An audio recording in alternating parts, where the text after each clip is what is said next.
కార్తీక పురాణము 22వ అధ్యాయము. పురంజయుడు కార్తీక పౌర్ణమి వ్రతము చేయుట. మరలా అత్రి మహాముని అగస్త్యునకిట్లు చెప్పదొడగెను.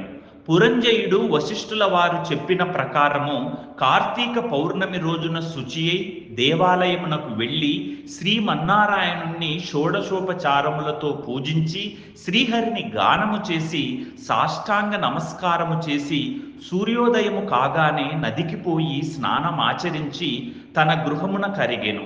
అట్టి సమయములో విష్ణు భక్తుడగు ఒక వృద్ధ బ్రాహ్మణుడు మెడ నిండా తులసిమాలలు ధరించి పురంజయుని సమీపించి, రాజా, విచారింపకుము, నీవు వెంటనే చెల్లా చెదురయున్న నీ సైన్యమును కూడదీసుకొని యుద్ధ సన్నద్ధుడై శత్రురాజులతో పోరు సల్పుము, నీ రాజ్యము నీకు దక్కును అని దీవించి అదృశ్యుడయ్యెను. ఈతడెవరో మహానుభావున వలెనున్నాడు అని ఆ వృద్ధుని మాటలు నమ్మి యుద్ధ సన్నద్ధుడై శత్రురాజులతో ఘోరముగా పోరాడెను. దెబ్బతిని క్రోధమునతోనున్న పురంజయుని సైన్యము ధాటికి శత్రురాజుల సైన్యములు నిలవలేకపోయినవి. అదియునుగాక శ్రీమన్నారాయణుడు పురంజయుని విజయానికి అన్ని విధములా సహాయపడను.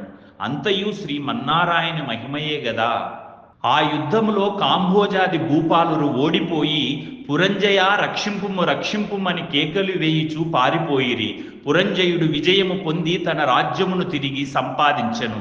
శ్రీమన్నారాయణుని కటాక్షమునకు పాత్రులైన వారికి శత్రుభయము కలుగుతుందా? విషము తాగినను అమృతమే అగును. ప్రహ్లాదునకు తండ్రి విషాన్ని ఇవ్వగా శ్రీహరి అని ప్రార్థించి త్రాగగా అమృతమైనది కదా. శ్రీహరి కటాక్షము వలన సూర్యచంద్రులు ఉన్నంత వరకు ధ్రువుడు చిరంజీవియే కదా.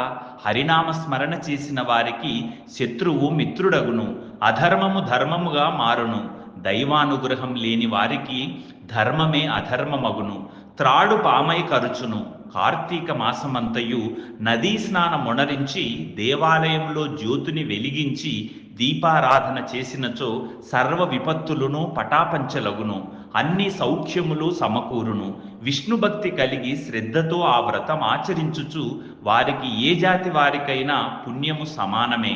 బ్రాహ్మణ జన్మమెత్తిన సకల శాస్త్రములు చదివి కూడా విష్ణు భక్తి శూన్యమైనచో శూద్ర కులముతో సమానమగును. వేదాధ్యయన మొనరించి దైవభక్తి కలవాడై కార్తీక వ్రతానుష్ఠాన తత్పరుడైన వైష్ణవోత్తముని హృదయ పద్మమున భగవంతుడుండును. సంసార సాగర ముద్దరించుటకు దైవభక్తియే సాధనము. జాతి భేదముతో నిమిత్తము లేదు. విష్ణు భక్తి ప్రభావము వర్ణనాతీతము. వ్యాసుడు, అంబరీషుడు, శౌనకాది మహారుషులు, మరెందరో రాజాది రాజులు కూడా విష్ణు భక్తిచే ముక్తి నొందిరి. శ్రీహరి భక్తవత్సలుడు, సదా పుణ్యాత్ములను కంటికి రెప్పవలే కాపాడుచుండును. ఎవరికైనను శక్తి లేని ఎడల వారు తమ ద్రవ్యమును వెచ్చించి అయినను మరి ఒకరి చేత దాన ధర్మములు వ్రతములు చేయించవచ్చును.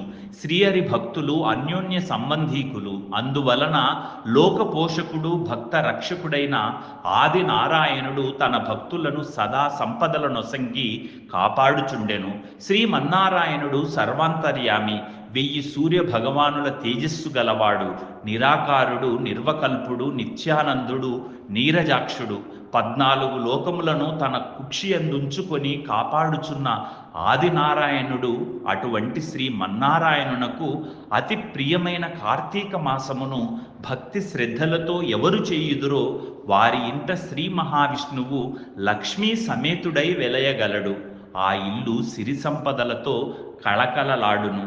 కార్తీక మాసంలో శుచియై పురాణ పఠనము చేసినచో పితృదేవతలు సంతసించెదరు. వారి వంశమంతయు తరించును. ఇది ముమ్మాటికి నిజము. ఇట్లు స్కాంద పురాణాంతర్గత వశిష్ఠ ప్రోక్త కార్తీక మహాత్మ్యమందలి 22వ 22వ రోజు పారాయణము సమాప్తము. Hi, this is Shiva Reddy, Tollywood movie and mimicry artist. ATV Health, ATV Devotional and ATV News. Please subscribe, like and share.